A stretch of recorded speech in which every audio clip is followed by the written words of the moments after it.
Bismillahirrahmanirrahim.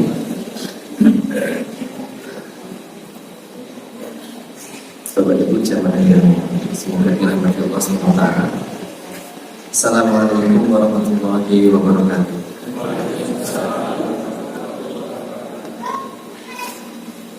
Alhamdulillahirabbil alamin. Segala puji bagi Allah Rabbul alamin.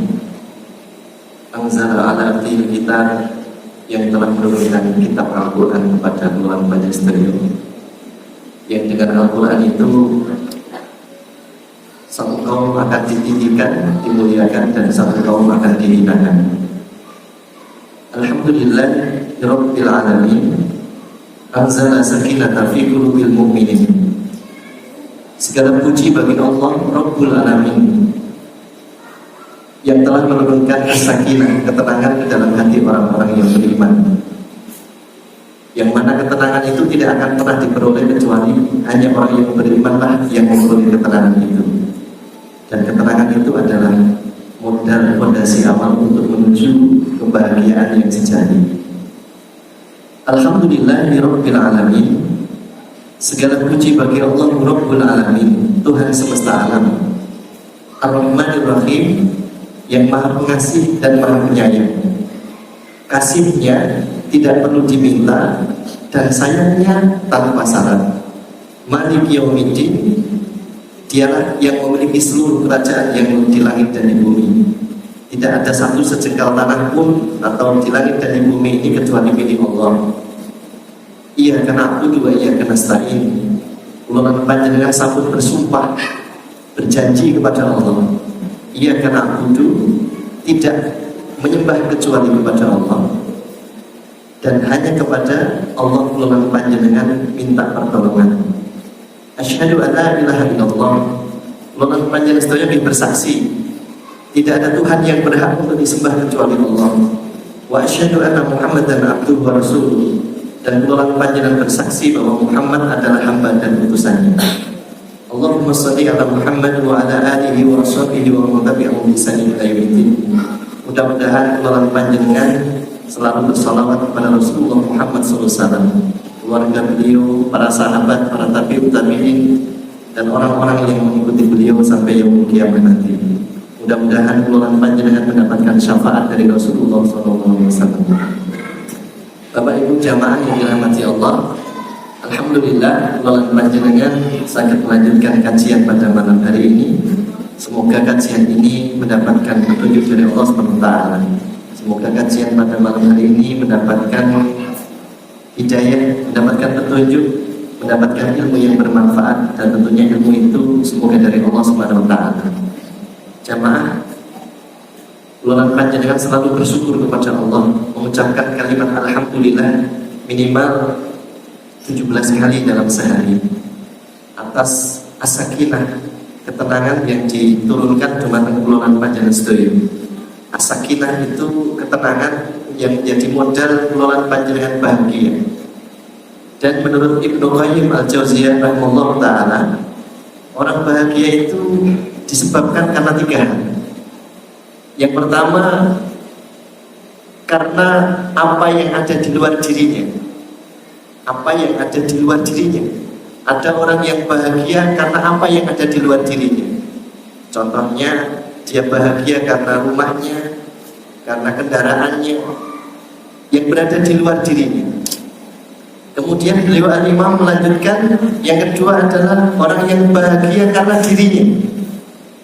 Dia bahagia karena dirinya, maka dia kemudian merawat dirinya. Misalnya karena tubuhnya, fisiknya kuat atau fisiknya indah, seperti Nabi Musa alaihi salam yang dikaruniai Allah fisik yang indah, maka dia akan bahagia, menikmati kebahagiaan itu dengan dirinya, yaitu mungkin, mohon maaf ini, dengan wajahnya, ya, dia bahagia dengan wajahnya, sehingga sehari-hari hanya sibuk mengurusi wajahnya, sampai lupa wajah anaknya dan wajah suaminya atau istrinya, karena sibuk ngurusi wajahnya. Atau mungkin karena sibuk ngurusi wajahnya, bahagia ngurusi wajahnya, sampai-sampai seluruh yang dia pegang kaca ngilo di rumah ngilo, yang terbiasa motor ngilo meleh gitu, motor menceceh gawa kok kocok. kita era percaya karena awake dhewe.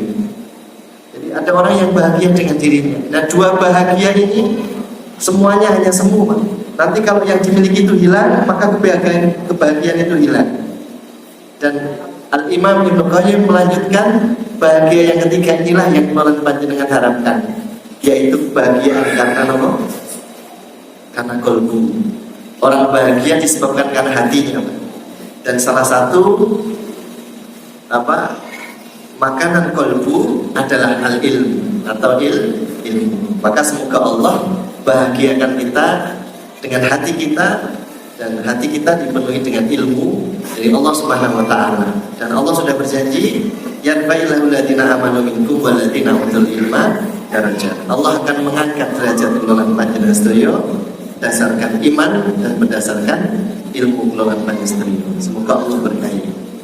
Jamaah yang dirahmati Allah Subhanahu wa taala, dalam kajian pada malam hari ini mungkin beberapa waktu lagi kita akan memasuki bulan Zulhijjah. Kemarin belum saya bahas ya, Pak. Ya, beberapa hari lagi kita akan memasuki bulan Zulhijjah. Ini bulan Dzulqa'dah, kemudian bulan Zulhijjah. Nah, kalau kita masuki bulan Zulhijjah, tentu salah satu yang kita ingat Bapak Ibu, atau bulan kalau orang Jawa ngarang besar gitu. Itu kita ingat nama Bapak Ibu? Kurban. Kalau saya ingat jagung, Pak. Itu saya jagung ini. Jadi di bulan Dzulhijjah itu ada banyak keutamaannya. Kalau kita masuk bulan Dzulhijjah, kita ingat salah satu surat dalam surat Al-Fajr. A'udzubillahi minasyaitonirrajim, wal fajr wa layalin asyr. Demi fajar dan hari yang 10. Nah, hari yang 10 ini ada yang mengatakan 10 hari bulan Ramadan, akhir bulan Ramadan. Ada yang mengatakan 10 hari awal bulan Zulhijjah. Jadi ada yang mengatakan itu. Kemudian dibahas oleh ulama-ulama ahli tafsir. Kesimpulannya salah satunya yang saya pahami adalah bahwa dua-duanya mulia. 10 hari terakhir bulan Ramadan mulia, dan 10 hari awal bulan Dzulhijjah tanggal 1 sampai 10 nanti ditutup pada tanggal 10 itu juga mulia. Tetapi ada bedanya. Kalau 10 hari Ramadan terakhir itu malamnya yang mulia. Kalau 10 awal bulan Dzulhijjah itu yang utama adalah siangnya.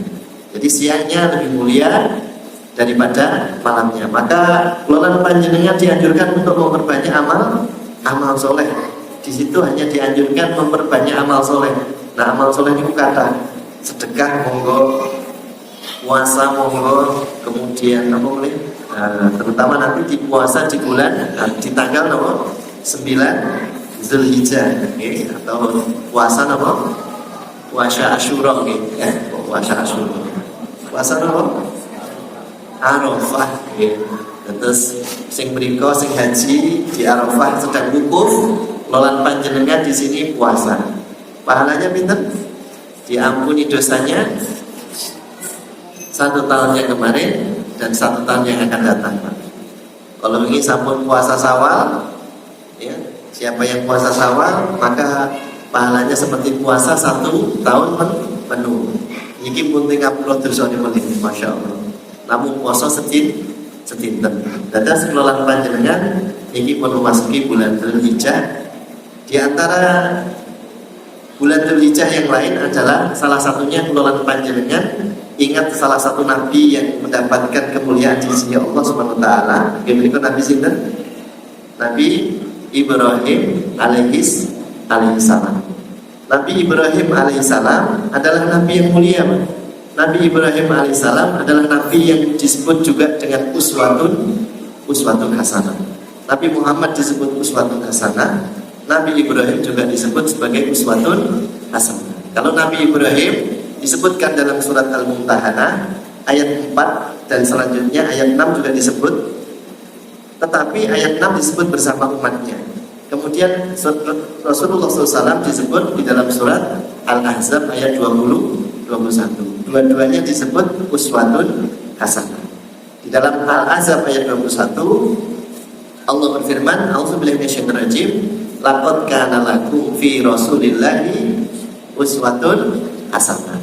Dan dalam surat Al-Ahzab Allah juga menyebutkan bahwa Nabi Ibrahim adalah uswatun hasanah. Qad kanat lakum uswatun hasanatun fi Ibrahim alladzi walladzina ma'ah. Jadi Nabi Ibrahim disebut sebagai uswatun hasanah, Nabi Muhammad juga disebut uswatun hasanah. Banyak pelajaran yang panjenengan ambil dari kedua nabi itu. Maka dalam kesempatan yang berbahagia ini saya ingin membahas Nabiullah Ibrahim alaihissalam dengan keutamaan-keutamaan, dengan keistimewaan pun Nabi Ibrahim alaihissalam, sebagaimana yang disebutkan oleh Allah dalam surat Al-Mumtahanah ayat yang ke-6. A'udzu billahi minasyaitonir rajim. Laqad kana lakum fihim uswatun hasanatun liman kana yarjullaha wal yawmal akhir wa man yatawalla fa innallaha huwal ghaniyyul hamid. Sungguh laqad kana lakum, sungguh pada diri mereka itu, pada diri Ibrahim alaihissalam dan umatnya, uswatun hasanah, ada teladan yang baik, liman kana yarjullaha wal yawmal akhir, yaitu bagi orang-orang yang mengharap pahala dari Allah dan keselamatan di hari akhir. Dan barang siapa yang berpaling, maka sesungguhnya Allah dialah yang maha kaya lagi maha terpuji. Di dalam surat Al-Mumtahanah ayat 6 Allah memberikan petunjuk dumateng kula panjenengan sedaya bahwa di dalam diri Nabi Ibrahim alaihissalam dan umatnya itu ada suri tauladan yang dapat kita ambil, dapat kita petik.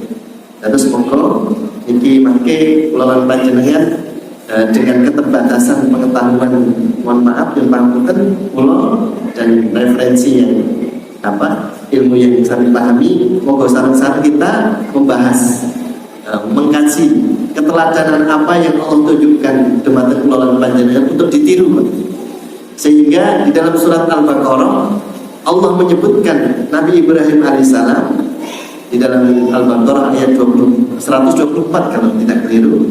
Wa idibtala Ibrahim rabbuhu bikalimat, bahwa Allah itu menguji Nabi Ibrahim dengan beberapa kalimat. Kalimat itu adalah larangan, perintah dan larangan. Fa'atamahuna, dan Nabi Ibrahim melaksanakannya dengan sempurna. Dan salah satunya adalah jika menyembelih putranya Ismail alaihissalam. Maka dari itu Bapak Ibu yang dirahmati Allah, moga kula panjenengan kaji satu persatu menawi mungkin sampai dikaji, moga kula panjenengan ambil hikmahnya. Semoga nanti mendapatkan hikmah dari apa yang kula panjenengan bahas di dalam kisah Nabi Ibrahim alaihissalam. Bapak Ibu yang dirahmati Allah, Nabi Ibrahim itu disebut Abul Anbiya. Abul Anbiya, maksudnya apa Abul Anbiya? Bapaknya para nabi. Kemudian disebut juga nama Abur Rafi, disebut juga Abur Rahim. Abur Rafi atau Abur Rahim, orang yang memiliki kelembutan, ayah yang lembut dan ayah yang tinggi, bapak yang lembut dan bapak yang tinggi. Mengapa disebut itu? Nanti ada kisahnya. Nabi Ibrahim alaihissalam disebut Abul Anbiya karena beliau memiliki dua putra. Putranya sinten? Ismail dan Ishak. Kedua putra itu menurunkan seluruh nabi, menurunkan nabi. Nabi Ishak menurunkan Yakub. Yakub itu disebut Israel. Maka keturunan Yakub disebut Bani Israel. Dan Bani Israel itu Nabi Yakub itu menurunkan nabi-nabi semuanya, Pak. Semua nabi muaranya pada Nabi Yakub dan ujung-ujungnya pada Nabi Ibrahim alaihissalam. Dan ditutup kenabian keturunan Nabi Yakub itu ditutup dengan kenabian Nabi Isa alaihissalam. Terakhir Nabi Isa alaihissalam. Kemudian dari putranya Ismail itu menurunkan satu nabi keturunan, yaitu Nabi Muhammad sallallahu alaihi wasallam. Maka kata Abu Dzar Al-Ghifari radhiyallahu anhu, sahabat dari Rasulullah SAW, beliau pernah bertanya kepada Rasulullah, "Ya Rasulullah, enten pinten Nabi dan Rasul itu?" Dalam satu riwayat beliau mengatakan kurang lebih 124.000 Nabi dan Rasul. Cuma kadang-kadang ada yang menyebutkan kalau ditanya ada berapa Nabi dan Rasul, jawabnya pinten? 25. Itu kalau di sekolah ya Pak. Di sekolah. Dan itu tidak pernah dijelaskan Pak. 25 gitu. Jadi kalau anak-anak sama tuanya disebut Nabi dan Rasul ada berapa? 25. Betul Pak. 25 itu kan Adam, Idris, Nuh, Saleh, Ibrahim, Lut, Ismail, Ishak, Yakub, Yusuf, Ayub, Sulaim, Musa, Harun, Kifli, Daud, Sulaiman, Ilyasa, Yunus, Zakaria, Yahya, Isa, Muhammad SAW. 25. Di situ tidak disebutkan Nabi Sis, Nabi Khidir, bahkan ada yang mengatakan Luqman itu Nabi dan seterusnya. Jadi Nabi itu banyak, sama seperti malaikat. Kalau anak-anak ditanya malaikat ada berapa? 10. Benar Pak, yang 10. Lebih ya Pak. Yalah, banyak sekali Pak. Jadi para nabi itu semuanya kalau ditarik keturunannya nanti ketemu dengan Yakub alaihissalam. Maka semuanya disebutkan dengan keturunannya Nabi Yakub dan ujung-ujungnya Nabi Ibrahim alaihissalam. Dan Nabi Ismail punya putra, punya keturunan Nabi Muhammad sallallahu alaihi wasallam. Nah, kalau diurut ke ngoten Pak, Nabi Muhammad bin Abdullah bin Abdul Muthalib, kan ngoten nggih, sampai nanti bin Ismail bin Ibrahim, itu ngapunten kula mboten hafal. Nggih, sing hafal Haji Jaya. Nah, tekan sinten? Nabi Adam alaihissalam keturunan. Katut jenengan ke atas hafal pinten simbahe Pak. Kula namung kalih Pak. Karena salah satu keutamaan orang Arab itu mereka selalu hafal keturunan nasab, karena nasab itu penting Pak. Maka mereka sering gunakan bin ngoten nggih. Biasanya ngoten. Karena nasab itu penting. Jadi Nabi Ibrahim disebut Abul Anbiya, bapaknya para nabi, juga disebut sebagai bapak tauhid. Beliau juga disebut Abdur Rahim, yang lembut Pak. Yang bapak yang lembut. Kenapa disebut itu? Dan ini ada kisahnya. Mungkin jangan baca di surat Maryam kalau tidak keliru. Ketika Nabi Ibrahim, nah ini salah satu keteladanan Nabi Ibrahim alaihissalam. Ketika Nabi Ibrahim sedang berdiskusi kali bapaknya, gitu Pak. Nah bapaknya ini ku namanya sinten bapaknya? Azar Pak. Tapi Pak, keturunan Nabi itu kan mulia Pak. Sedangkan Azar itu kan membuat berhala Pak. Gitu betul. Penyembah patung Pak. Niku benar-benar bapaknya Nabi Ibrahim nomor 11 Pak. Kalau ahli sejarah, ahli tafsir mengupas ayatnya, itu bukan ayah asli Pak. Itu sebetulnya pamannya. Tapi dikatakan ayah. Seperti jenengan orang Jawa itu, anak itu kalau manggil baik, kadang dengan kalimat apa Pak? Simbol, gitu Pak. Ibu, mama dan seterusnya gitu. Ada satu ulama yang mengatakan bahwa Azar itu bukan ayah aslinya Pak, tapi pamannya. Karena tidak mungkin secara logika Nabi Ibrahim itu keturunan penyembah berhala, tidak mungkin. Para nabi-nabi itu, termasuk Rasulullah itu keturunan orang-orang bertauhid, orang-orang yang tauhidnya menyembah Allah Subhanahu wa ta'ala. Jadi yang dimaksud Azar itu pamannya. Tapi kalau di terjemahan itu disebutkan dengan kalimat ayatnya, wallahu a'lam. Nah, ketika beliau sedang berdebat dengan ayatnya atau Azar itu, maka intinya muring ya Pak. Intinya muring. Tetapi saking lembutnya Nabi Ibrahim alaihissalam, beliau selalu menyebut dengan kata wahai ayahku gitu Pak. Orang itu nek muring Pak, biasanya buatan menyebut ayah Pak. Langsung disebut apa? Jenenge Pak. langsung jenenge. Gitu. Ibu-ibu nek nyebut garwane ngangge jenenge napa ngangge nama pangkatnya, Bu. Suamiku, bojoku, ora ngoten nggih, Pak. Ning nek muring mesti disebut jenenge, Pak. Nggih napa mboten? Orang Jawa itu indah, Pak. Nek kalih putrane mesti diceluk sinten? Kalih putrane. Langsung jenenge napa ngangge istilah, Pak? Ngangge istilah, Pak. Sinten contohnya, Pak? Le kalih do. Ning nek muring mesti disebut jenenge, Pak. Dul, dene dul. Ngoten nggih. Tapi mesti disebut le. Maka yang hilang dari adat orang Jawa itu panggilan mas kali mbak. Gitu, Pak. Pun hilang betul nih. Oh betul. Enten sekolahan niku, Pak. Kula ajarke kali lalari. Dek, tulung nek manggil kancane nganggo pangkat Mbak karo Mas iku guyu kabeh niku, Pak. Jadi nek kula kan manggil kancan Mas kali Mbak iku mboten purun, Pak. Sedangkan ini adab, Pak. Di Jogja niku ada satu TK yang mengajarkan kalau manggil temannya harus pakai Mas sama Mbak. Untuk menunjukkan kelembutan, Pak. Santun terus gitu. Nggih. Ning nek wis muring mesti kudu diceluk jenenge.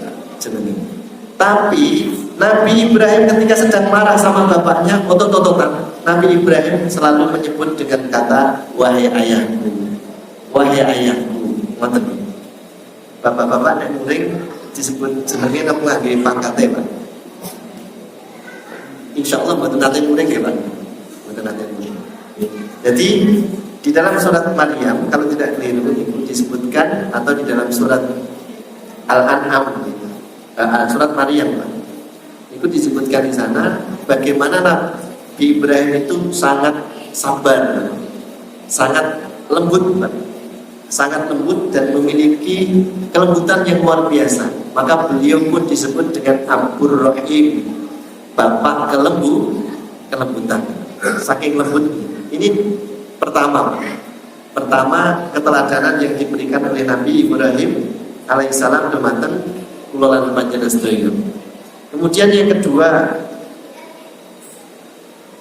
Nabi Ibrahim itu pernah di dalam surat Al-An'am kalau tidak keliru ayat 70 sampai dengan 85 atau ayat 75 sampai 80. Seingat saya 75 sampai 80.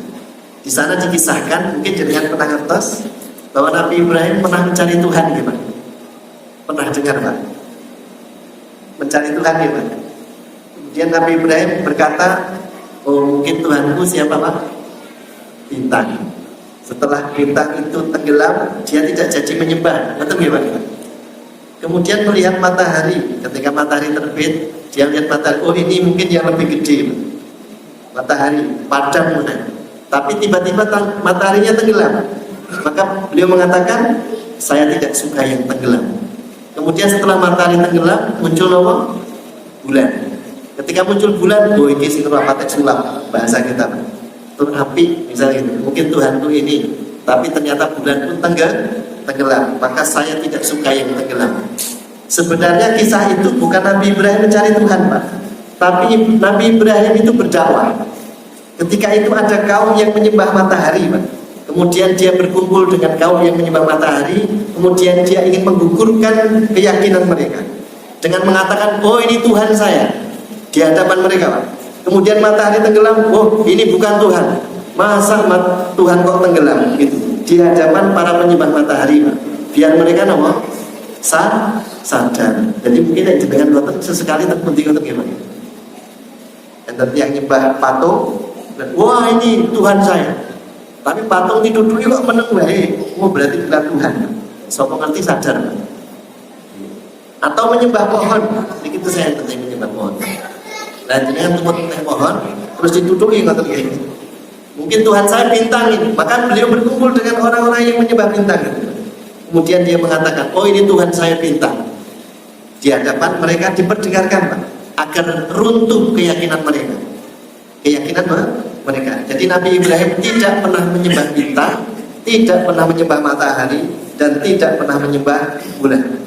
Di dalam kisah itu ahli sejarah mengatakan bahwa Nabi Ibrahim itu ingin mengukurkan keyakinan mereka tentang Tuhan. Jadi yang pertama, beliau berdakwah dengan apa? Dirinya, keluarganya, dan nanti mendakwai apa? Rajanya, Pak. Atau mendakwai penguasa. Jadi dakwah itu mendakwai dirinya sendiri, mendakwai keluarganya, bapaknya, terus ujung atau umatnya nanti, terus mendakwai sinten penguasa. Jadi menawi nanti kulolan panjenengan kuat dan nanti kulolan panjenengan sanggup atau mampu, monggo nek ketemu oleh penguasa nggih dipun dinasehati. Menawi kuat, contohnya Nabi Ibrahim alaihissalam nggih menasehati Raja Namrud, gitu. Menasehati Raja Namrud. Jadi Raja Namrud itu raja yang luar biasa, Pak. Sampai ujung-ujungnya beliau dibakar. Beliau dibakar.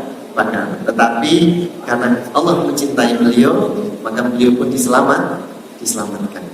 Jadi kisahnya Nabi Ibrahim alaihissalam itu sungguh akan menjadi teladan bagi kelolaan panjenengan ini. Dan kisah yang lain Allah ceritakan di dalam Al-Quran, yaitu kisah tentang beliau ketika menerima tamu. Menerima tamu. Di dalam Al-Quran dijelaskan di dalam Al-Quran bahwa suatu ketika Nabi Ibrahim alaihissalam menerima tamu, dan tamunya adalah sinten Pak?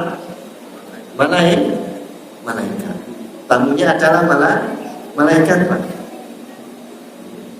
Jadi kan pernah ditamuni malaikat, Pak.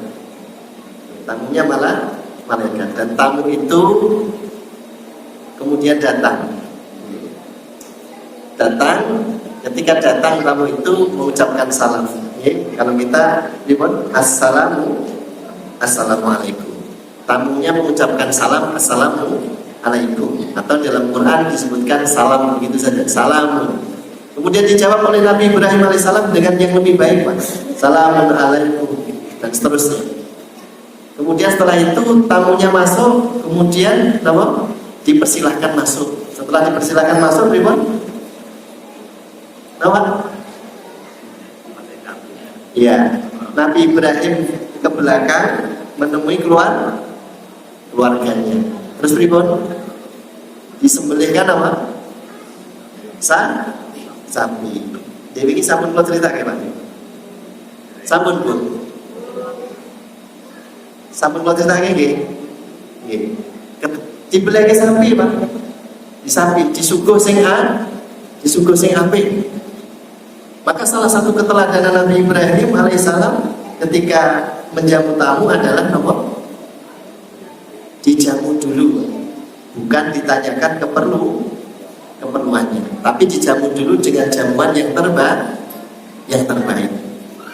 Dijamu dengan jamuan yang terbaik. Setelah disuruh dijamu oleh Nabi Ibrahim alaihissalam, dibelikan lembu, ternyata tidak dimakan, Pak, oleh tamunya. Perasaan jenengan pripun nek dijamu kok mboten dimakan? Muring mboten, Pak. Muring nggih, Pak. Muring. Dijamu nek mboten dimakan kan muring, Pak. Sesuk mboten jamuan. Tapi Nabi Ibrahim tetap sabar. Tetap sabar. Terus kelolaan panjenengan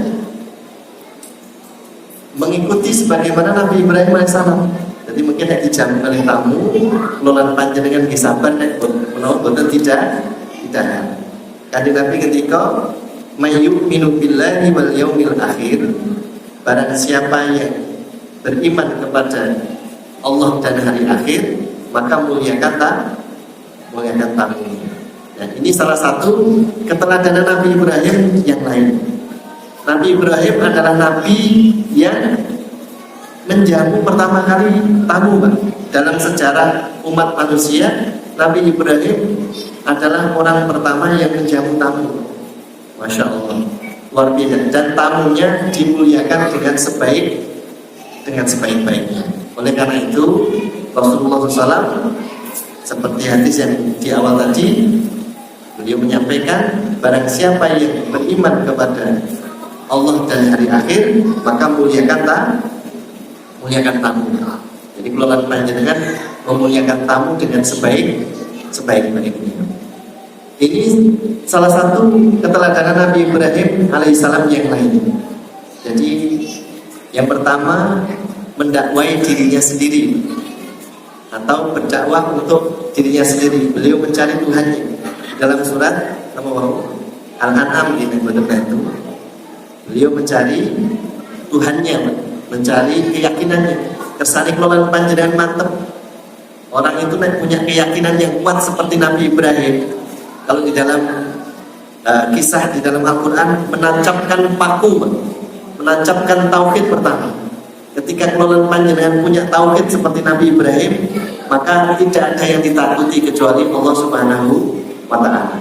Sampai-sampai dihadapkan dengan api yang begitu besar, api yang berkobar-kobar, Nabi Ibrahim tidak takut.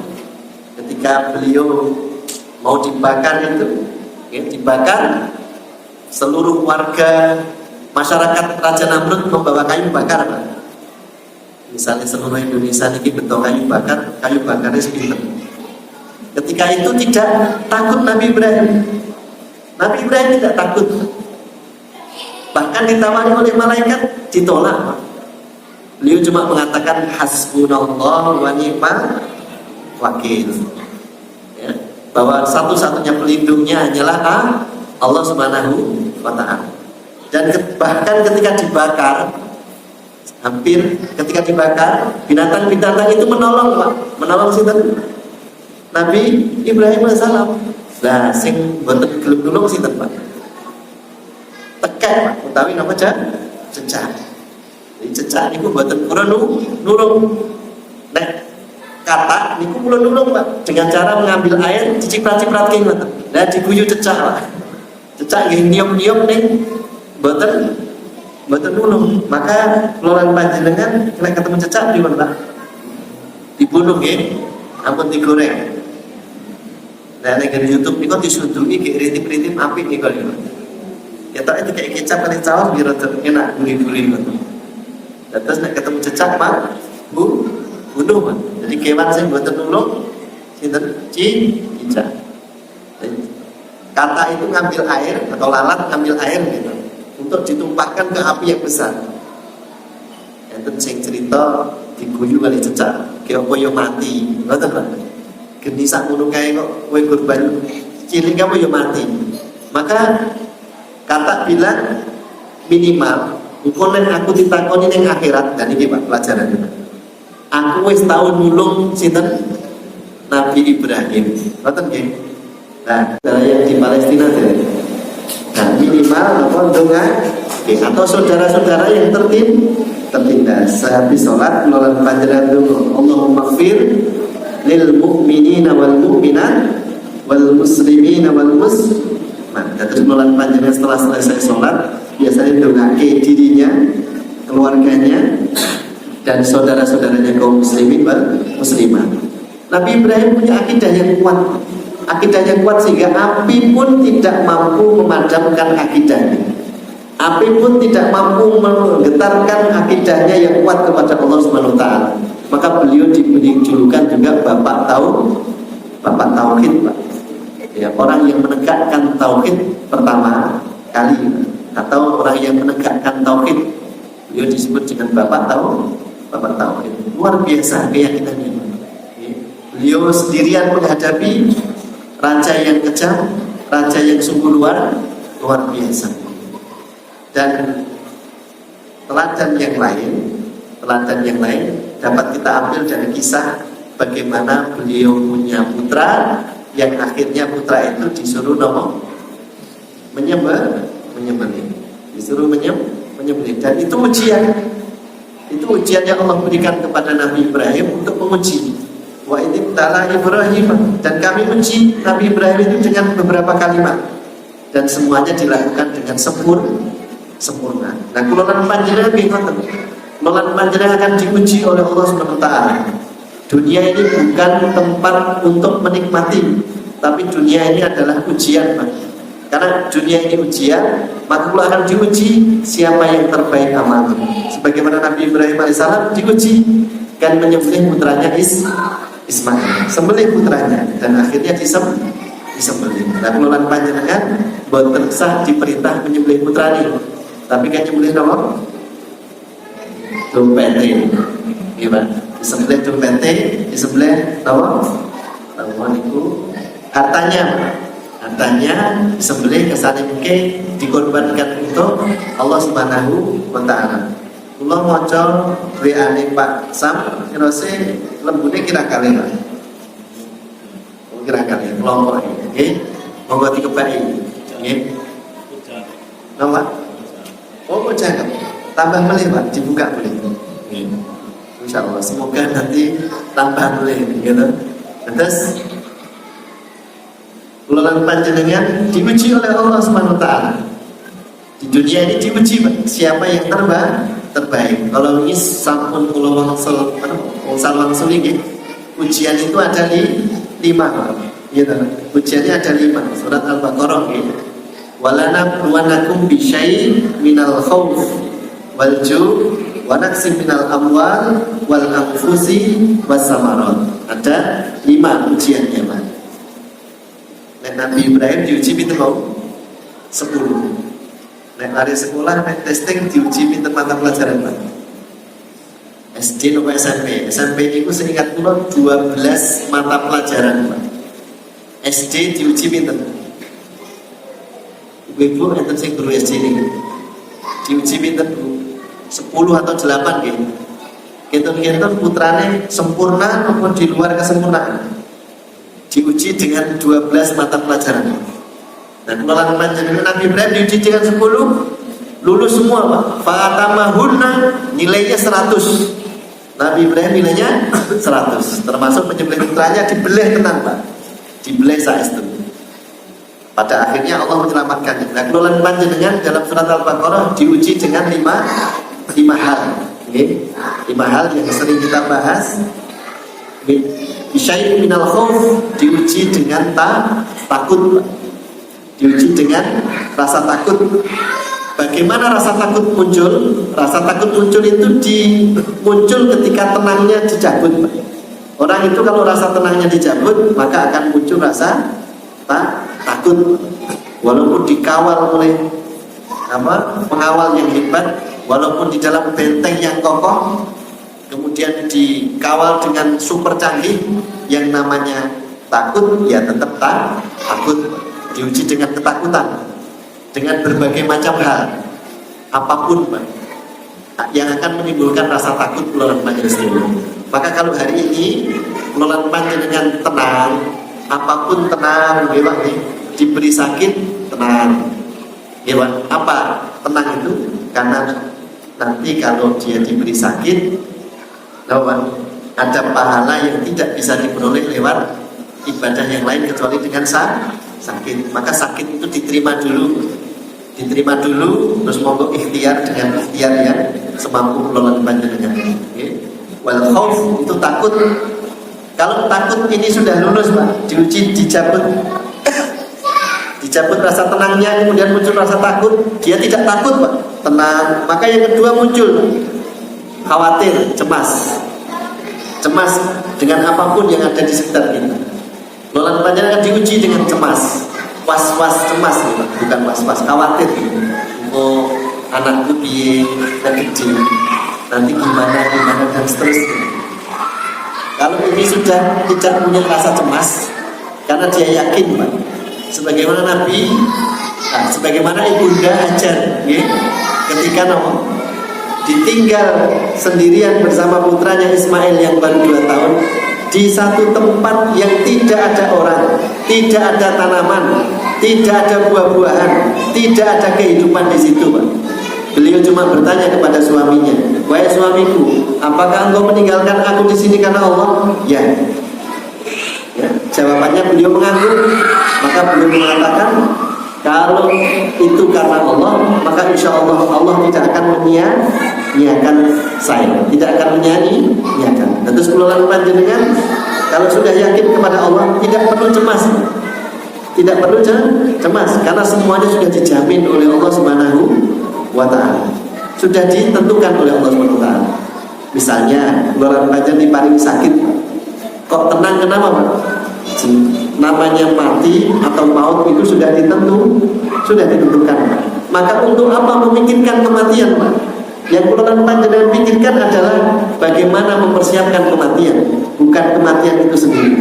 Sedangkan kematian kalau sudah waktunya tidak bisa diundur dan tidak bisa diajukan. Ada orang yang meninggal karena sakit dan ada orang yang meninggal tidak karena sakit. Maka kalau panjenengan sakit, nikmati Pak. Nikmati sakitnya, insya Allah akan membawa pahala yang besar. Maka orang yang cemas ini sebagai ujian pengelolaan panjenengan. Nabi Ibrahim diuji dengan itu. Beliau dihadapkan dengan api yang berkobar, beliau tidak takut dan tidak cemas sama sekali. Nanti kalau saya terbakar gosong bagaimana? Tidak. Setelah beliau dibakar, itu Pak, ternyata masih apinya itu 3 hari, tidak baru 3 hari kalau tidak baru padam Pak. 3 hari baru padam. Kemudian Raja Namrud mengumpulkan seluruh tentaranya. Ayo nonton Ibrahim, nonton Nabi Ibrahim sing wis dibakar.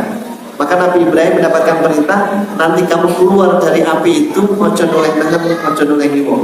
Guru pelaku munduk untuk menggugurkan keyakinan. Cara Jawanya ini nomor ini C. Maka kamu berjalan pulang, jangan noleh kanan, noleh kiri. Maka semuanya terbengong-bengong melihat Nabi Ibrahim keluar dari api, keluar pulang dengan tanpa noleh kanan kiri. Ki mlakune nek cara kelolaan panjenengan rodok gaya sithik ngono nggih. Rodok gaya sithik. Nabi Ibrahim tidak cemas sama sekali. Ketika putranya ingin disembelih pun juga sama demikian. Sambutkan pas cemas, rasa cemas ini. Wal khauf wal ju' wa naqsi minal amwali akan diuji dengan hartanya. Hartanya akan diuji oleh Allah Subhanahu wa taala. Harta keluar akan diuji. Bagaimana keluar panjenengan menggunakan harta? Kalau bahagianya nanti di harta, hartanya diambil, hilang bahagianya. Tapi kalau bahagianya di hati, diambil uangnya tetap bahagia. Amwal wal anfusi akan diambil jiwanya, takut diambil nyawanya akan diuji oleh Allah. Nanti ojo mati, ojo aku nanti mati dan seterusnya. Kalau dia orang yang bertauhid, dia akan yakin dan akan tenang Pak, karena kematian sudah ditentukan oleh Allah Subhanahu wa taala. Wal anfusi was samarat itu adalah penghasilan. Lolan panjenengan akan diuji dengan tidak diberi penghasilan, atau penghasilannya nanti akan diuji oleh Allah.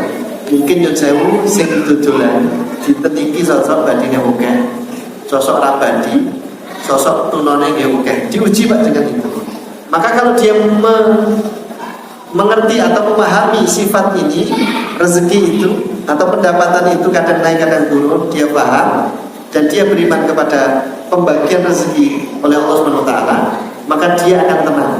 Dia akan tenang. Dan ditutup dengan kalimat wa basyiris sabirin. Dan kabarkan gembira bagi mereka orang yang sabar. Nabi Ibrahim termasuk hamba yang sabar, diuji oleh Allah berkali-kali. Tidak hanya dirinya, tapi keluarganya, umatnya, dan seterusnya diuji. Dan Nabi Ibrahim termasuk orang-orang yang sabar, beserta anaknya, keluarganya, dan semuanya, serta umatnya ada pelajaran terbaik di mata pengelolaan panjenengan sendiri. Bapak Ibu yang dirahmati Allah, itu yang saya sampaikan. Mudah-mudahan bulan Dzulhijjah atau bulan Dzulqa'dah, bulan Dzulhijjah dan bulan Muharram menjadi bulan-bulan yang menjadi bulan peningkatan keimanan kula dan ketakwaan kula panjenengan sendiri. Allah setiap saat akan menguji kula dan panjenengan, baik dengan apa yang di luar diri kita, apa yang ada di dalam diri kita, dan apa yang ada di hati kita akan diuji semuanya. Ujian itu akan terus mengukur kualitas kula panjenengan, seberapa tingkat iman dan takwanya kepada Allah Subhanahu wa taala. Mudah-mudahan kula panjenengan termasuk orang yang bersyukur kepada Allah, yang diuji dengan apapun tetap fasalli li rabbi kawanhar. Fasalli berarti tetap menegakkan salat, li rabbi kawanhar tetap berkorban. Apapun ya, berkorban apapun termasuk nanti di bulan Dzulhijjah berkorban binatang sembelihan. Mudah-mudahan Allah berkahi dan mudahkan urusan keluarga baik sendiri. Kurang lebihnya mohon maaf. Mohon ditutup dengan doa kafaratul majelis. Subhanakallahumma wa bihamdika asyhadu an la ilaha illa anta astaghfiruka wa atubu ilaik. Wa akhiru da'wana alhamdulillahirabbil alamin. Assalamualaikum warahmatullahi wabarakatuh.